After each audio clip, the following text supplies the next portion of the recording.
ಮತ್ತು ನಾವು ಬೆಳೆದಂಥ ಬೆಳೆಗೆ ಯಾಕೆ ಡಬಲ್ ಮಾಡಂಗಿಲ್ಲ ನೀವು? ಯಾವುದೇ ಸರ್ಕಾರ ಬಂದರೂ ಕೂಡ ನಮಗೆ ರೈತರಿಗೆ ಒಟ್ಟ ಹೆಲ್ಪೇ ಇಲ್ಲ. ಒಟ್ಟ ಎಲ್ಲರಿಗೆ ನಾ ಏನು ಹೇಳಕ್ಕೆ ಬಂದಿನಪ್ಪ ಅಂದ್ರೆ, ಈಗ ನಾವು 1 ಎಕರೆ ಉಳ್ಳಾಗಡ್ಡಿ ಹಾಕಿದ್ದೆ, ಅದ್ರ ಒಟ್ಟು ಖರ್ಚು ಏನಪ್ಪ ಅಂದ್ರೆ 40,000-45,000 ರೂಪಾಯಿ ಐತಿ. ಬಟ್ ಅದಕ್ಕೆ ಬಂದಂಥ ರೊಕ್ಕ ಎಷ್ಟಪ್ಪ ಅಂದ್ರೆ 65,000 ರೂಪಾಯಿ. ಅದನ್ನು ನಾ ಸುಮಾರು 3 ತಿಂಗಳಿಂದ ಕಾಯ್ದಿಟ್ಟಿದ್ದೆ. ಇಲ್ಲಿ ಈ ಗಿಡದ ಬಡ್ಡೆಗೆ ಇಟ್ಟಿದೆ ಇಲ್ಲೇ. ಅಂದ್ರೆ ಒಟ್ಟು ನಮಗೆ ಸಿಕ್ಕಿದ್ದು ಎಷ್ಟಪ್ಪ ಅಂದ್ರೆ 15,000 ರೂಪಾಯಿ.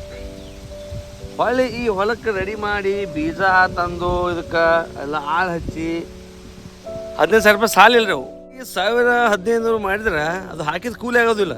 ಅಂಗಡಿಗೆ ಹೋದ್ರೆ ರೇಟ್ ಕೇಳಿದ್ರೆ ರೈತ ಮೆತ್ತಗಾಗಿ ಬಿಡ್ತಾನೆ ರೀ, ಅದು ಸಿಗಂಗಿಲ್ಲ. ಹೀರ್ಯಾ ಗೊಬ್ಬರ ಒಟ್ಟು ಸಿಗೋವಲ್ದು. DAP ಡಬಲ್ ಆಗಿಬಿಟ್ಟದ, ಹೀರ್ಯಾ ಡಬಲ್, ಎಲ್ಲ ಗೊಬ್ಬರ ಕಂಡಾಪಡಿ ಡಬಲ್.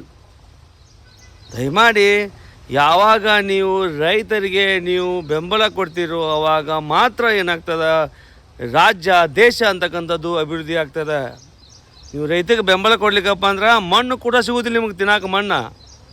ಅದಕ್ಕೆ ನನ್ನ ವೈಯಕ್ತಿಕವಾಗಿ ರೈತ ಬೆಳೆದ ಬೆಳೆಗೆ ಸೂಕ್ತವಾದಂಥ ಒಂದು ಬೆಂಬಲ ಬೆಲೆಯನ್ನು ನಿಗದಿ ಮಾಡಿ ಅವ್ರಿಗೆ ಕೂಡ ತುಂಬ ಸಹಾಯ ಆಗ್ತದೆ. ಎಷ್ಟೋ ರೈತರು ಸಾಲ ಸೂಲ ಮಾಡಿ ಗಿಡಕ್ಕೆ ಕೂಡ್ಲು ಹಾಕ್ಕೊಂಡ್ರಿ. ಯಾಕೆ? ಅವ್ರ ಜೀವನನೇ ಬೇಸರ ಆಗಿಬಿಡ್ತು ನಿಮ್ಮ ಸಲುವಾಗಿ. ತಿಳ್ಕೊಳ್ಳಿ ಸ್ವಲ್ಪ, ದಯಮಾಡಿ ನಂದು ಏನಾದರೂ ಸ್ವಲ್ಪ ತಪ್ಪಾದ್ರೆ ಕ್ಷಮಿಸ್ರಿ.